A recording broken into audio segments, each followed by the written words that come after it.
doesn't matter how fast you think you can run. And it doesn't matter how many sharp sticks you make. And it doesn't matter how prepared you think we are. He doesn't care. Scoff at the monkeys who live in their dark tents down by the water hole, drunk every Friday, eating their nuts, saving their raisins for Sunday. Lions and tigers who wait in the shadows, their fast belly. What the fuck is that?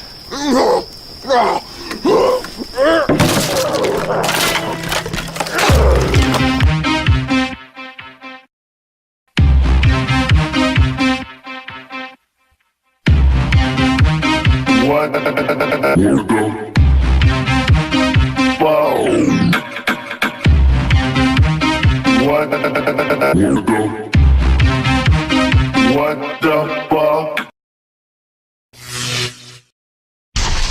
They have 3 different stories, We've had it to the point where we've almost been chased off. but all say they've either seen I've never, ever been so terrified in my life. or heard what they believe to be Bigfoot. I've heard crazy, crazy noises. Scott Lucas says those sounds are coming from behind his home in Deering, and now he won't walk back there without his shotgun. I heard a noise that was so hideous and loud, and it was not a cat, it was not a fisher cat, it was not a bobcat, it was loud and demonic, and at the end it went.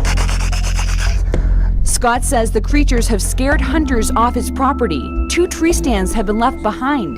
His son Michael remembers seeing how scared the hunters were, and because he's seen Bigfoot himself, he understands why. This is a global phenomena, and it's right in our own backyard. Paul Bartholomew is a paranormal researcher. He studies the Bigfoot phenomena, which dates back to ancient times around the world. I think it's something we should acknowledge and recognize, and that when someone has a sighting, that they should be able to come forward with their sighting and not have to, hide their sighting. There was no neck at all, absolutely no neck. And they were huge, furry things. And I mean, you could see the fur, and the strides they took were amazing. It's just really weird because we don't know quite what to make of it. Both were contacted by Animal Planet's show series Finding Bigfoot. Scott and Michael showed up for a town hall meeting last year in the North Country to discuss their Bigfoot encounters, and they weren't alone. 500 people in New Hampshire, and these were all regular people that said, yeah, I saw it. Michael Eastman lives in Berlin and first saw Bigfoot back in 1973. It's the first time that I've not ever been able to breathe. I kept hyperventilating. I couldn't catch my breath. I just kept going. From there, for me, it was never a question of, are they out there? Now I knew that they were out there. For the past 9 months, he's been studying their every move. Pretty much any range that I've ever been in, I've come across either signs of them or the actual beings themselves. I know that they're real. I mean, I've got things that they've touched. He has several photos of their markings in the woods. They'll twist the tree and then they apply pressure to it, pushing down on it, and it causes all these stress fractures. He has a hair sample and 17 hours of audio. He puts voice recorders inside these painted paper containers to camouflage them. He says Bigfoot talks in a click-pop language. He's recorded them during the day and at night.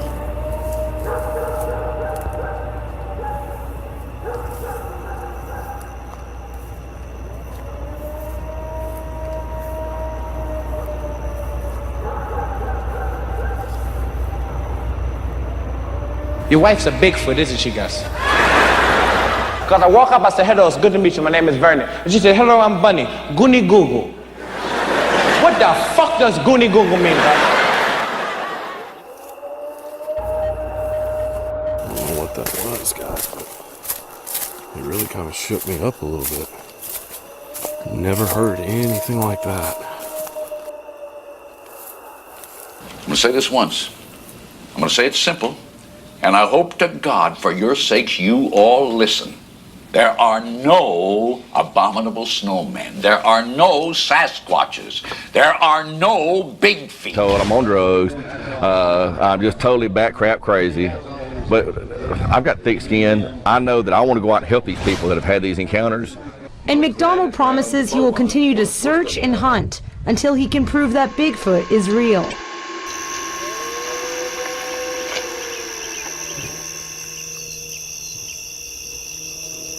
That was crazy. Where was that? It was a huge animal, but it just sat there and just kind of looked at us, swaying back and forth, and it finally stepped behind a tree and it was gone. Am I missing something? Well, my name is Jeff Meldrum, and I'm a professor of anatomy and anthropology at Idaho State University.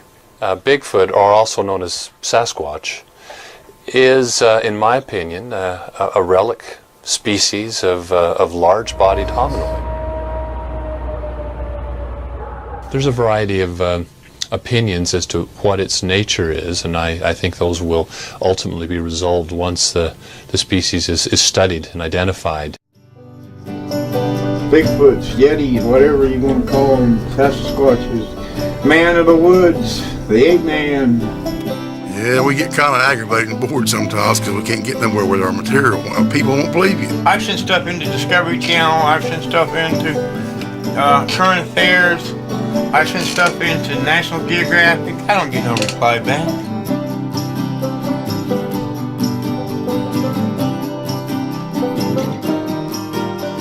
I know what's in these woods, and they're in these woods right here. There's probably over 100, 150 pictures, stills and regular snapshots of Bigfoot we have. Right here is my black Bigfoot, right there. It is a Bigfoot. It's in the Wayne National Forest in the swamp area. See this? All of them are Bigfoot sitting here. You see them? You see their heads? Oh, hey, I tell you, here, hey, Momo. Knock you loose. Easy. Momo. Momo. Momo.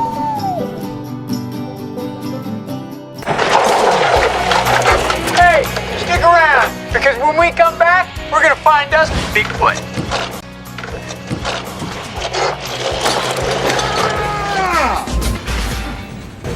What? My working hypothesis, my null hypothesis, is that we're dealing with a very large terrestrial and, in this case, bipedal primate species that only resembles us superficially in its habit of walking on two legs.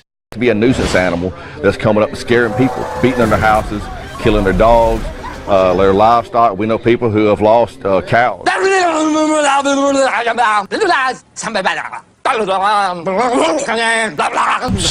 Several encounters.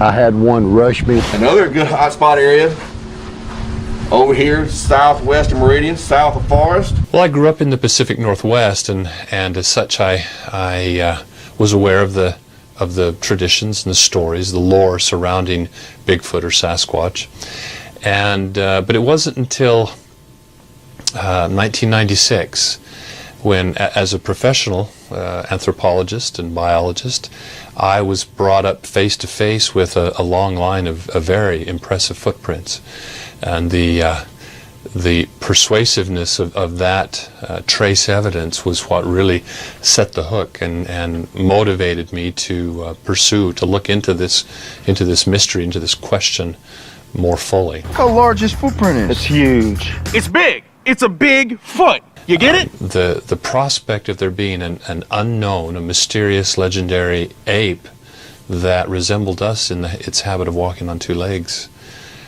raised all kinds of interesting questions as to what its relationship to the human family is, and how it might have played a role in our own prehistory. Well, I'm often asked why I believe in Bigfoot, and my response is that I don't. For me, belief, and especially in everyday usage, connotes a position of faith, one where an individual holds a conviction in the absence of evidence, whereas as a scientist, it is the evidence that convinces me, that compels me to pursue the question. On the basis of that evidence, I'm quite convinced that there's a very high probability that some as yet unrecognized species of primate exists in the mountainous forests of the western United States and Canada. Frank Sisensky has dedicated his retired life to the study. I set up a game camera on my apple tree because I wanted to find out what was eating all the apples on my apple tree. And I set it up for a week. And when I took it down, this is the first thing that we saw on our computer. And both my wife and I said, what in the world is that? Sasquatch says he went to Vermont's head biologist to get more information on the creature in the photo. I showed him this picture, and he said it was an owl. But I don't think owls go 500 pounds. The accumulating evidence, short of the definitive type specimen, the body or bone or some piece of evidence that irrefutably establishes the existence of an unknown species. Short of that, I think the evidence continues to mount in a very compelling way that there is a population of very rare and elusive relic primates here in North America. Well, as a large hominoid, or a member of the superfamily Hominoidea, which includes us and all the other apes, the other great apes, Sasquatch looks, well, the simplest way to put it, it looks kind of, to me, it looks like a gorilla with long legs. It has that massive body build. It has the deep-set jaws of a primate adapted to what we call durophagy. That is, they feed on rather tough, hard objects out in the environment. This mythological beast was engineered by the French. Fuck, I was so blind to not see it before. It was designed by the French in the early 50s to kill American people. What? Well, skeptics who compare the search for Sasquatch or Bigfoot to looking for the tooth fairy or the Easter bunny has been a popular one around here. Honestly, I actually have very little to say to them because their position, their pronouncements all too clearly reveal their unwillingness to be objective and open-minded in the consideration of the evidence. I find that those who are the most dogmatic in their opinions are usually the least informed, and that's typically the case of the ideological skeptics. Skepticism is one thread in the tapestry of science, or you might say one key on the keyboard of a piano. And if all you do is pound that one key, or you pull on one piece of thread in the fabric, you'll spoil the tapestry. I approach the subject as objectively and as skeptically as is reasonable under the circumstances, and you know, I've never professed to accept the existence of this creature on the basis of inconclusive evidence. Debunking the Payson Bigfoot sighting. A video shot near Payson allegedly shows a Sasquatch walking through the forest. But Bigfoot enthusiasts, including a professor of anatomy at Idaho State University, say the Payson video has some major red flags. Dr. Jeffrey Meldrum has been tracking Bigfoot for 20 years. He believes the top-level predator is very real. But he doesn't believe the video shot near Payson is real. Fox 13's Matt McDonald shows us why. Dr. Jeffrey Meldrum studies footprints. The hook was really set for me as far as my research interest in 1996 when I witnessed some tracks in southeastern Washington. These are the prints he saw, and you could say he's been on Bigfoot's track ever since. This is an example of a footprint that was cast in 1964. On Monday, this video surfaced of a possible Bigfoot sighting near Payson. Freeze it right here. The face is very shiny, and the edge between that shiny face and the surrounding hair is very, very sharp, which smacks of a cheap fabricated costume. Other red flags for Meldrum: the way the creature moves, the fact that it took a year for this video to surface, and the lack of any other evidence, like pictures of footprints left behind. There's no place you're going to go find a Bigfoot community. They're all just passing through from Logan, clear across the tops of the mountains, clear down into Provo, which is where that one was, and down in through Payson. Dave Carver has been interviewing Bigfoot witnesses in Utah for years. On the Payson video, it could easily be real. It could easily not be real. But I don't want to call people fakers, because if you do that enough, then nobody will send you information, and pretty soon you'll lose real things. He is also questioning the lack of supporting evidence, but he's not questioning his own beliefs. I know what I've seen, and I don't need any more. It's these bipeds, these unknown bipeds are as real as can be. I'm convinced these creatures, while they very likely exist, are extremely rare. They're large animals, top predators, so there just aren't that many of them out there in the environment. With 250 casts from footprints like this in his office, Meldrum believes the legend is real. Guys, are people really going to think this is real? People will believe it is real if you make them believe it is real. So put the head on, walk and swing your arms, and act like you're extinct. Yeah. Yes, that. Okay. Hold on.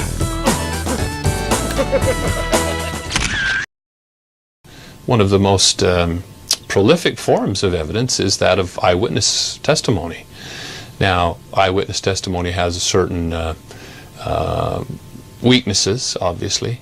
We're at the mercy of both the integrity of the observer and their forthrightness, but also their powers of observation and interpretation. How much experience do they have observing wildlife and distinguishing what it is they're seeing? Now boys, this sounds a lot like the time you called to tell me you saw a dragon in the bathroom at Long John Silver's. I ain't huffed gas in over 4 years. This was real.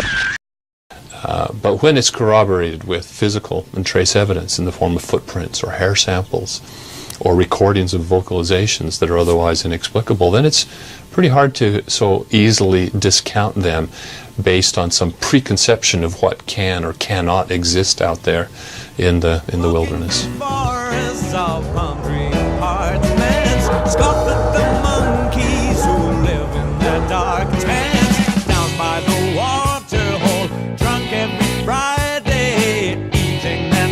Saving their raisins for Sunday. Lions and tigers who wait in the shadows.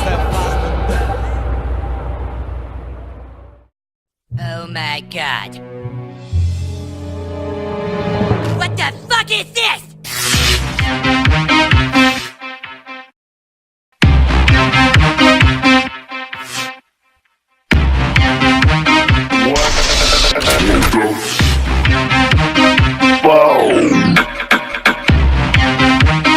What?